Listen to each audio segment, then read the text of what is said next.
Why is it so hard to say one simple word? No. Think about it. You'll stay late at work, cancel your plans, drain your energy, all just to avoid saying no. And that's not because you're weak. It's because your brain treats no like a threat. Most people don't realize this, but saying no activates the same fear system in your brain that once protected you from being rejected by your tribe. And thousands of years ago, rejection wasn't just uncomfortable, it was dangerous. So today, I want to explain why saying no feels so scary, what psychology and neuroscience actually say about it, and how learning this one skill can quietly change your confidence, your relationships, and your mental health. From the outside, saying no looks easy, but on the inside, it feels like tension in your chest, guilt, anxiety, the fear of disappointing people. Especially in cultures like the United States, we're taught early to be helpful, agreeable, and easy to work with. Over time, we absorbed a simple rule. If I say no, I risk losing approval. But here's the truth. That fear isn't a personality flaw, it's biology. Researchers at UCLA discovered that social rejection activates the same part of the brain as physical pain. In other words, your brain doesn't clearly distinguish between being hurt and being rejected. So when you say no to your boss, your family, or a friend, your nervous system doesn't think, "I'm setting a healthy boundary." It thinks, "This is unsafe." That's why your heart rate increases. That's why your voice feels tight. That's why people say yes automatically even when it costs them their peace. And this is where people-pleasing begins. Psychologists who study people-pleasing behavior have found that it's often driven by a deep fear of rejection or abandonment. Saying yes becomes a survival strategy.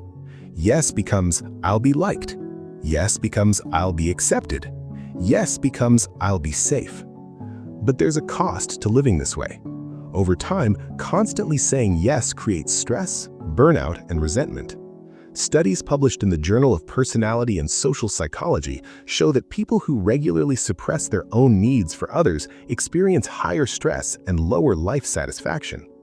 Because every unnecessary yes sends a quiet message to your brain. My needs don't matter. And here's the part most people don't expect. Saying yes all the time doesn't make people respect you more. It often does the opposite. People learn how to treat you based on the boundaries you set. When you don't protect your time or energy, your value becomes negotiable. Now think about people you see as confident. They're not loud. They're not aggressive. They're not rude. They're clear. They understand something simple but powerful. Every yes is also a no to something else. Yes to overtime is no to rest. Yes to people-pleasing is no to self-respect. Yes to distraction is no to growth. Confident people choose their yeses carefully. They don't over-explain, they don't apologize excessively, they don't negotiate their boundaries. And that calm clarity signals strength. A common fear people have is, if I say no, people will leave. But research shows something interesting. Studies from universities in California found that people are more likely to respect those who communicate clear and consistent boundaries. Healthy people respect no. And unhealthy relationships often depend on your inability to say it. If someone only values you when you say yes, they don't value you, they value access. Now let's talk about guilt. That uncomfortable feeling after you say no doesn't mean you did something wrong. It often means you did something new. Your nervous system is used to approval, so when you set a boundary, it reacts with discomfort. But discomfort is not danger. The guilt fades, the anxiety passes, but the self-respect you build stays. So how do you actually say no without feeling overwhelmed? You don't need long explanations. You don't need excuses. You don't need to justify yourself. Psychology research on assertive communication shows that shorter, calmer responses reduce anxiety for both people involved. Here are a few examples that work. That doesn't work for me. I appreciate the offer, but I'll pass. I can't take this on right now. That's it.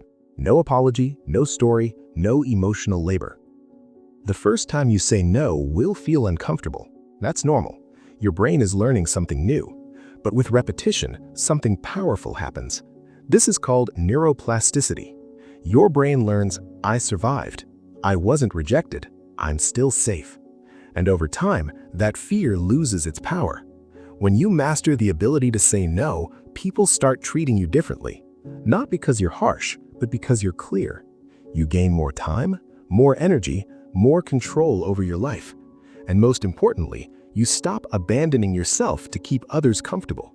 Saying no isn't rejection, it's self-respect. It's not selfish, it's sustainable. And the moment you stop fearing that one word, you stop living for approval.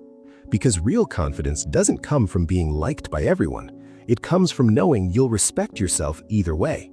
So, next time you feel pressure to say yes, pause for a moment. And remember this: you're not afraid of saying no, you're afraid of losing approval. And freedom begins the moment approval stops controlling your life. If this helped you, like the video, subscribe for more psychology-based mindset content, and comment below. What's the hardest situation for you to say no in?